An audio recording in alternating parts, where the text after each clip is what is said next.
First one of the doubleheader at 23 and 25. Salt Dogs at 22 and 24. They both sit 3.5 games behind Gary. It's 26 and 21. Gary has played one more than the Salt Dogs. They are hosting St. Paul tonight. And that win for Kansas City ended a 4-game losing streak. Kansas City had won 4 in a row and then went on a 4-game bender. Howard leading off first. The pitch to Gil Martin after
changed the ruling from the bottom of the first inning from an error on Eddie Young to an infield hit for Nieves on that deflected ball. I think that's probably the right call. Always tough to call an error on a play that was deflected by a pitcher. Here's the 1-2. Swung on, and that's a great cut by Young. He fouls it straight back over the screen. 1 ball and 2 strikes. So no errors for the Salt Dogs, but Nieves has a hit.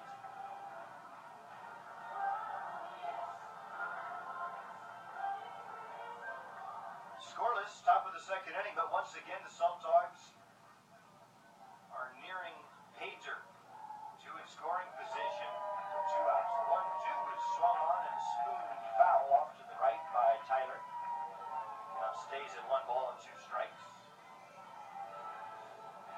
330 feet to left here at Quick Trip Park. 366 to left center.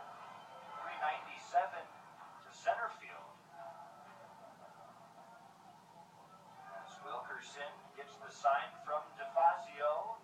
Now the 1-2, a curveball and a called third strike over the outside corner. That's a doozy of a hook there by Wilkerson, who was waiting for just the right moment to unleash that Uncle Charlie, and that will end the inning. Third strikeout for Wilkerson. Sometimes